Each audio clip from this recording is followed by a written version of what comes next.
Hello and welcome to a continuation of your Chapter 29 lecture video, where we are going to talk about alterations of platelets. And let's start out defining the term hemostasis. That's going to be our body's ability to stop bleeding and will depend on an adequate amount of platelets and coagulation factors. When these are deficient or dysfunctional or diminished, then it can lead to internal or external hemorrhage. One visible sign of impaired clotting is purpura. That's when we're going to have a red-purple discoloration. And I had to pop in an image of what this looks like over here, where we see, again, that red-purple discoloration. And that's caused by diffuse bleeding into the skin. And this really is a result of platelet disorders, coagulation factor deficiencies, or vascular abnormalities. On the other end of the spectrum, we can have excessive clotting, which can lead to thromboembolic disease, where abnormal clots form in blood vessels, and they can potentially cause strokes, heart attacks, or pulmonary embolisms. With our clotting disorders, whether they're from too much bleeding or too much clotting, we are going to see the delicate balance of hemostasis. So we'll start with disorders of our platelets, and the first one listed is thrombocytopenia. And that occurs when our platelet counts are going to drop below 100,000 per cubic millimeter.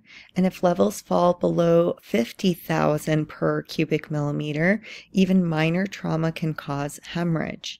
And below 15,000 per cubic millimeter, then we can have spontaneous bleeding take place. And at 10,000 per cubic millimeter or lower, then we can have severe and potentially fatal bleeding. One example is heparin-induced thrombocytopenia, also known as HIT, and that's our immune-mediated reaction where IgG antibodies are going to attack heparin bound to platelet factor 4. This not only reduces platelet count, but it paradoxically can increase the risk of thrombosis. The key treatment is to stop heparin immediately so that it can minimize that risk of thrombosis.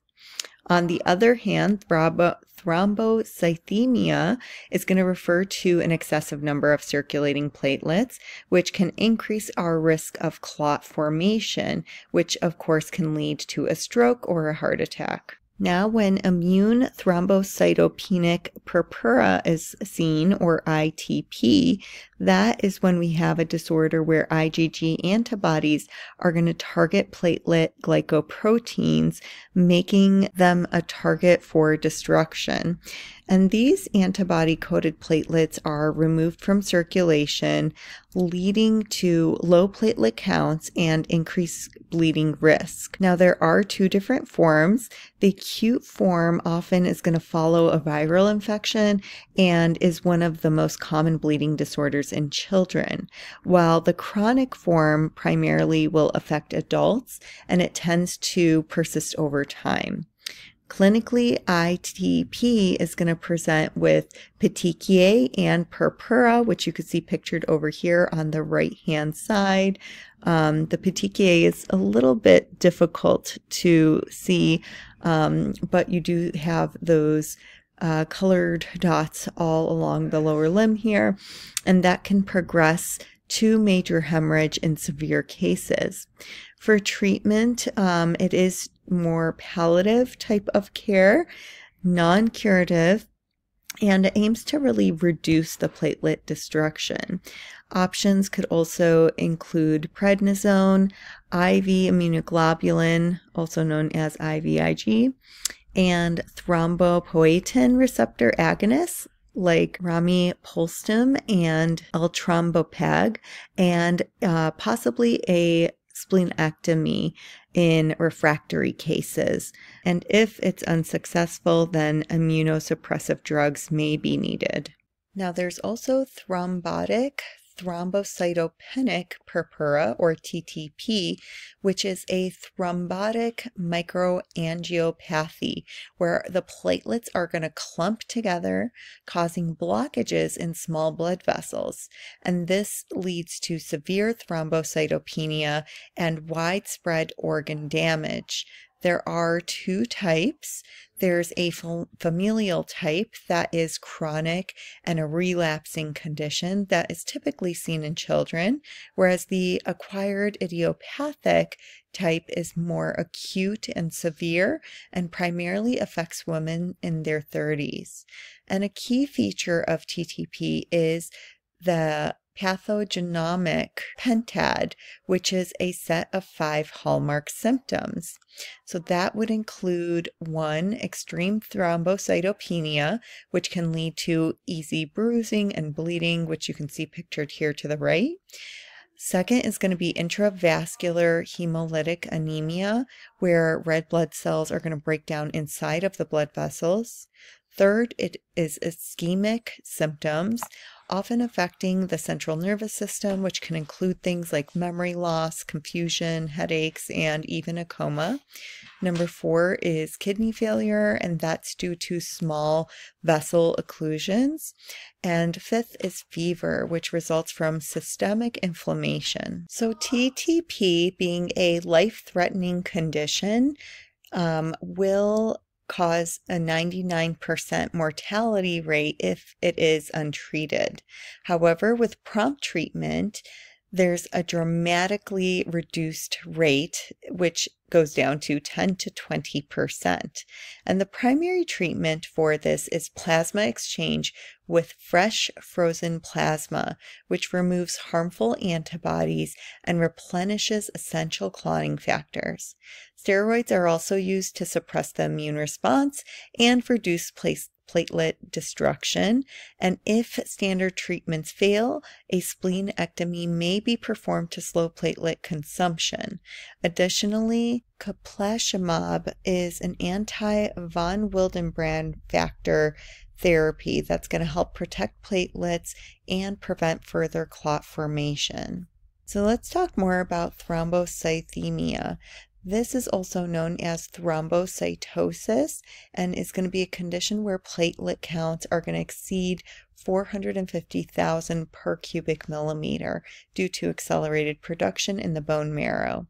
There are 2 different types of primary and secondary. Primary thrombocythemia is caused by a bone marrow disorder leading to excessive platelet production, whereas the secondary, also known as reactive thrombocythemia, occurs in response to conditions like infection, inflammation, or cancer. While we have high platelet counts that might seem beneficial, they actually would increase our risk for thrombosis, as we mentioned before, and abnormal clot formation within the blood vessels. Having thrombocythemia can also cause hemorrhage, as the excessive platelets may be dysfunctional and lead to bleeding complications.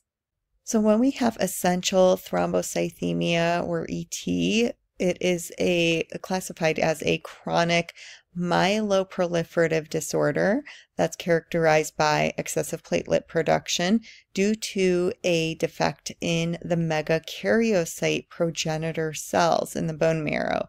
If you remember, the megakaryocyte was the cell in which the platelets kind of break off into fragments in order to circulate through the blood.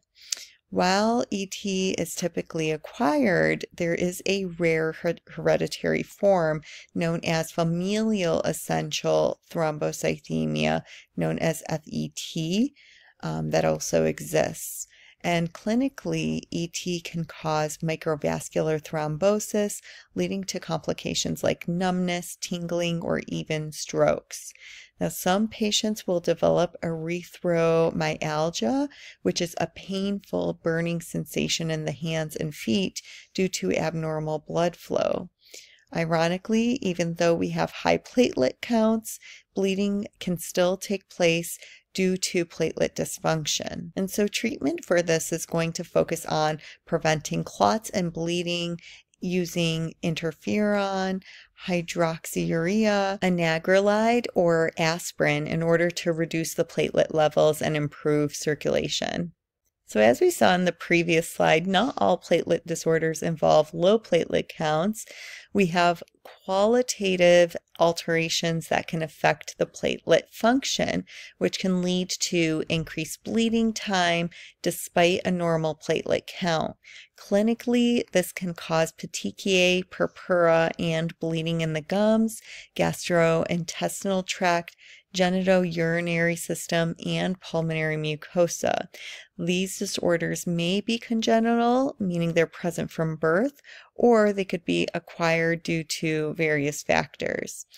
Acquired platelet dysfunction can result from either drug effects, such as aspirin or NSAIDs, which interfere with platelet activation, or it could be systemic inflammatory conditions like an autoimmune disease, which impairs platelet function, or it could be from hematologic disorders, including leukemia, which we've talked about, or other bone marrow diseases.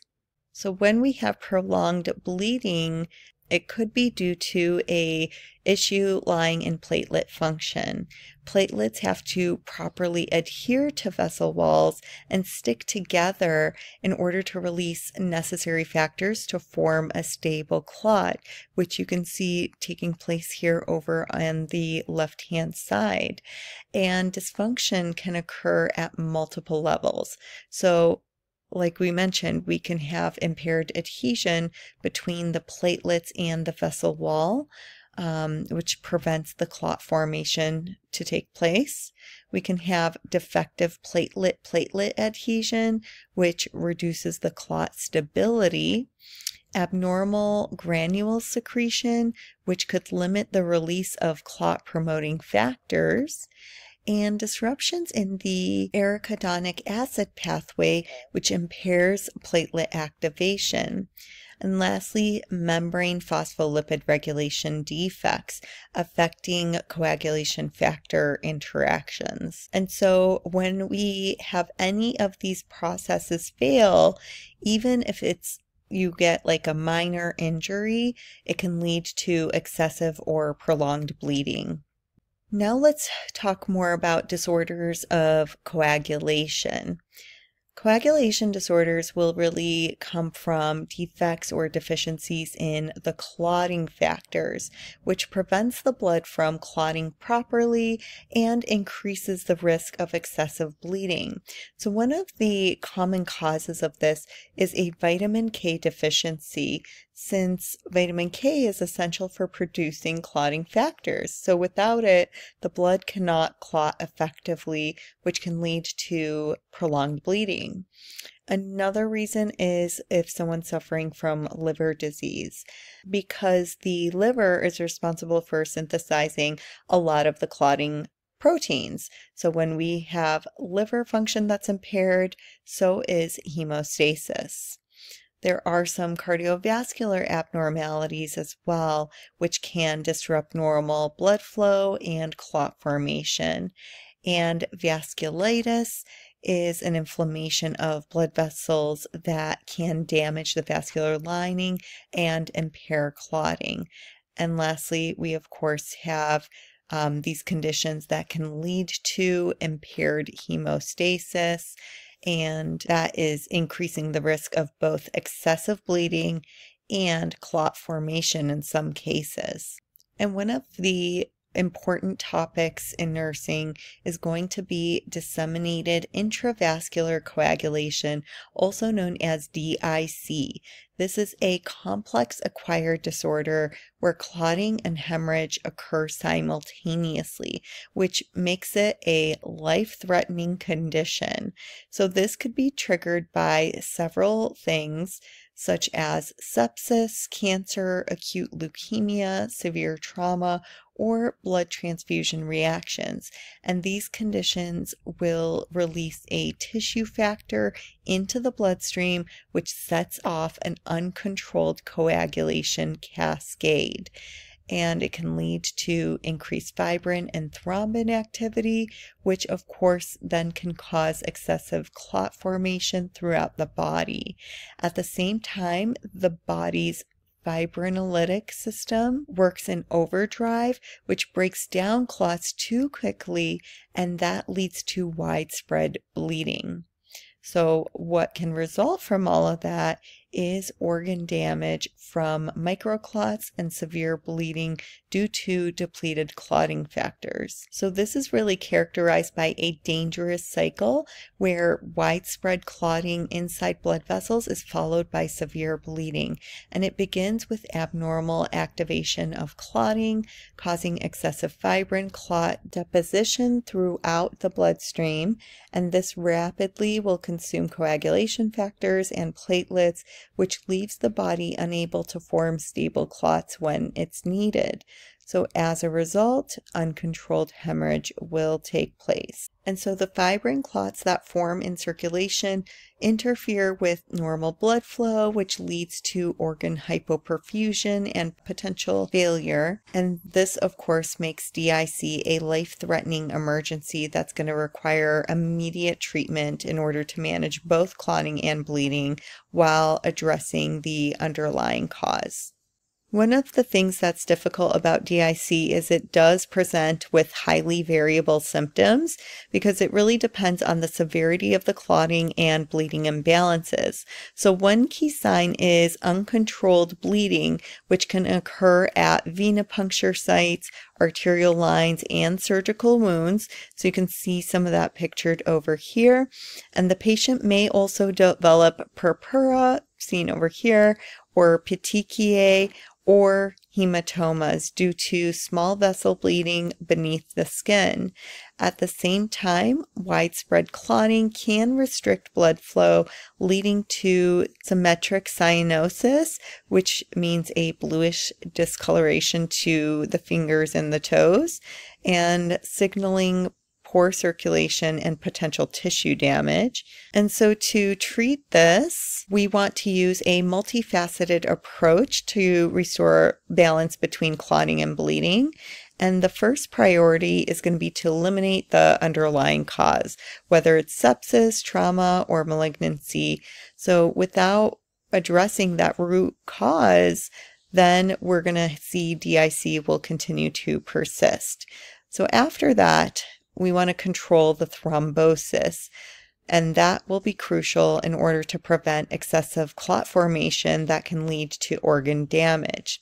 And at the same time, we want to support organ function, as widespread clotting can cause ischemia and failure of vital organs. And to counteract severe bleeding, replacement therapy may be needed, including platelets, fresh frozen plasma, and clotting factors.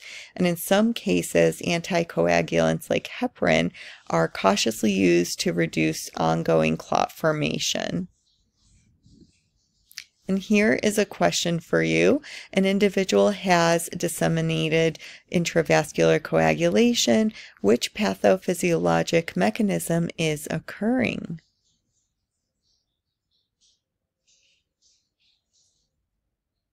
Okay, and the correct answer is number 3. It's going to result from abnormal, widespread, and ongoing activation of clotting. With our first answer choice, platelet consumption exceeds production, resulting in thrombocytopenia that increases bleeding. With number 2, we know that the common pathway for DIC appears to be more excessive and widespread exposure of tissue factor, not decreased. And with number 4, not only is the clotting system extensively activated in DIC, but the predominant natural anticoagulants, such as tissue factor inhibitor, antithrombin 3, protein C, are also greatly diminished. All right, let's get into thromboembolic disorders.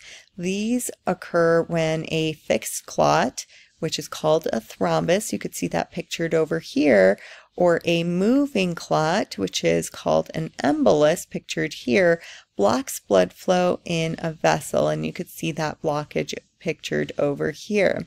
And so this prevents oxygen and nutrients from reaching tissues beyond that blockage site, leading to potential tissue damage or death. If a clot obstructs blood flow to the heart, brain, or the lungs, then of course the consequences could be fatal, causing heart attacks, strokes, or pulmonary embolisms. And the cause really depends on where the clot forms. Atrial thrombi are going to often be linked to defects in proteins involved in hemostasis, which makes the blood more prone to clotting.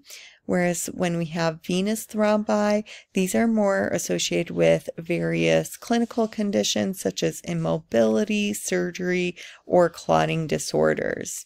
So this, any type of thromboembolic event could be life-threatening. So we really want to have early detection and, of course, treat it right away. So speaking of treatment, we want to focus on preventing clot formation and dissolve existing clots and address any underlying risk factors. Anticoagulants such as heparin and Coumadin help prevent new clots from forming, while thrombolytic agents such as streptokinase and urokinase will actively break down existing clots in order to restore blood flow. And a key concept in thromboembolism is known as Virchow triad, which you see pictured here to the right side. And that really identifies three major factors that can contribute to clot formation. First, we have injury to the blood vessel endothelium, and that's often caused by atherosclerosis, trauma, or inflammation. Secondly, abnormal blood flow, which is referred to as stasis. That could be from immobility or turbulence from heart disease within the blood vessels. And then third, we have hypercoagulability of the blood, which can result from genetic conditions, cancer, or certain medications. All right, when we have hypercoagulability or thrombophilia, that would be a condition where our blood has an increased tendency to clot, which puts the individual at risk for thrombosis, of course, which we know is a formation of dangerous blood clots in the body. And we have two main types. Primary hereditary thrombophilia will result from genetic defects in proteins involved in hemostasis, such as factor V, Leiden mutation, or prothrombin gene mutation. And our secondary or acquired type of thrombophilia is caused by conditions that promote venous stasis, such as, again, immobility, cancer, pregnancy, or autoimmune diseases. But in both cases, hypercoagulability often is going to stem from deficiency of natural anticoagulant proteins such as antithrombin, protein C, or protein S, which could lead to excessive clot formation and an increased risk of deep vein thrombosis or DVT. This can also increase our risk of pulmonary embolism or stroke. So we've already kind of discussed how certain inherited conditions can increase our risk of thrombosis. We mentioned these when we discussed the secondary thrombophilias, how they can include things like factor V Leiden mutation, prothrombin gene mutation, and so forth, that I just mentioned on the previous slide. And most of these disorders are autosomal dominant, meaning that a person only needs to inherit one copy of the affected gene to be at risk. But that doesn't necessarily mean that they will develop clots. It just can maybe become triggered by certain things such as surgery, immobility, becoming pregnant, or maybe doing hormonal therapy. And so when we take a look at acquired hypercoagulability, that can occur when we have deficiencies in the anticoagulant proteins. We've mentioned some of these, such as protein S, protein C, and antithrombin 3, which can lead to an increased risk of abnormal blood clot formation. And these deficiencies really disrupt our body's natural balance, which promotes hypercoagulable state and can increase the risk of deep vein thrombosis, pulmonary embolism, or stroke. And one major cause is antiphospholipid syndrome, or APS. And this is an autoimmune disorder where the body produces autoantibodies against the phospholipids and phospholipid binding proteins. This then would damage our blood vessels, which can lead to both clotting and pregnancy complications. The treatment would typically involve heparin combined with aspirin, which helps to reduce clot formation and improve blood flow.